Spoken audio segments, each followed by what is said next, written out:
Halo, perkenalkan aku Selma Fadia Ahmad dengan NIM 220121604871. Pada video kali ini aku akan bahas mengenai salah satu buku bacaan yang telah aku pilih, yaitu Feminist Critical Digital Pedagogy yang ditulis oleh Suzanne Koseklu dan George Felicianos.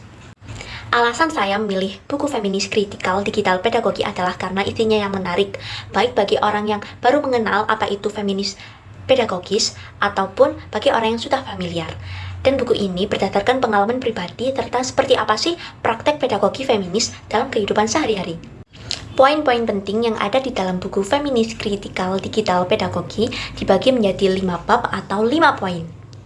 Poin yang pertama atau bab yang pertama tentang University Cannot Love You, Gender Labor, Burnout, and the COVID-19 Pivot to Digital oleh Brenna Clark-Wright, membahas pengalaman pribadi penulis yang disandingkan dengan literatur terpilih serta diposisikan dalam konteks hubungan disfungsional antara anggota staf dengan universitas dan strukturnya.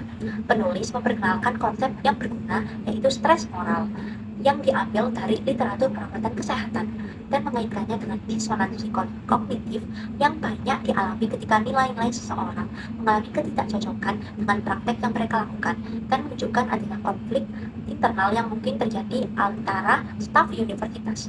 Bab ini bertujuan untuk memperkenalkan masalah-masalah daripada memberikan jawaban. Poin yang kedua atau bab yang kedua yaitu tentang reflection, agency, and advocacy as feminist pedagogy, rethinking online environmental education yang ditulis oleh Patty Burke. Bab ini membagikan pengalamannya dalam mendesain ulang sebuah kursus berdasarkan prinsip-prinsip pedagogi ekofeminis dan interseksionalitas. Meskipun cara singkat, bab ini menjelaskan berbagai pendekatan praktis yang membantu membaca, melihat aplikasi atau praktek mereka sendiri. Meskipun merupakan narasi yang positif, pembaca merasa tertarik untuk membaca lebih banyak tentang tantangan yang dihadapi oleh Patty Burke, seperti prosedur atau budaya institusional yang mungkin menghambat dirinya. Lalu poin yang ketiga atau bab yang ketiga tentang Virtually Decenter and Radically Hopeful, Faculty Learning Communities oleh Judy Torok dan Maura Conley.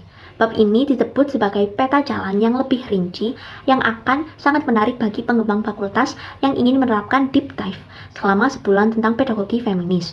Terdapat pandangan optimis tentang potensi pendekatan pedagogi feminis untuk membawa perubahan yang signifikan dalam konteks pendidikan tinggi. Ini mencerminkan dorongan untuk berpikir secara inovatif dan progresif dalam menghadapi tantangan yang kompleks dalam pendidikan. Selanjutnya yaitu poin keempat atau bab yang keempat tentang Agency and Reciprocity in Digital Education, Lessons from Indigenous Saving Practice oleh Tanya Elias.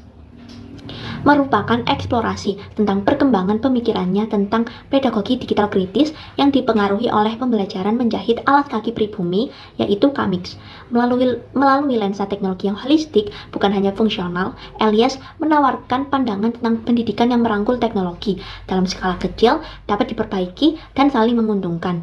Dia mendorong kita untuk menghindari normalisasi big tech dan agenda-agenda mereka dalam pendidikan, dan mempromosikan praktek-praktek terbuka yang menempatkan manusia, pengalaman mereka, komunitas, dan lingkungan sebagai pusatnya.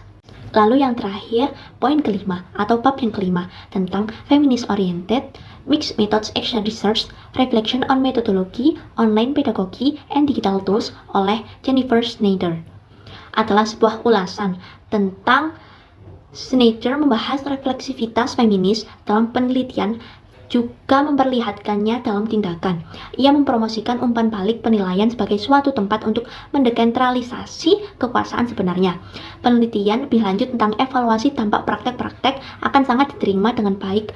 Mengikuti kritik terhadap teknologi dalam bab sebelumnya, aspek digital di sini kurang dieksplorasi. Snyder mengulas pentingnya refleksi feminis dalam penelitian dan menerapkannya dalam praktek. Ia juga membahas bagaimana umpan balik penilaian dapat digunakan sebagai alat untuk mendistribusikan kekuasaan secara lebih merata. Selanjutnya ada contoh penerapan dalam bidang kehidupan. Yang pertama yaitu mengatasi disfungsionalitas dalam lingkungan kerja. Yang kedua, mengelola stres moral dan disonansi kognitif. Yang ketiga, menerapkan prinsip-prinsip ekofeminis dalam kehidupan. Yang keempat, menggunakan umpan balik sebagai alat untuk memperbaiki hubungan. Yang kelima, mengadopsi pendekatan holistik terhadap teknologi. Dan yang keenam, berpartisipasi dalam aktivisme dan pembahasan publik.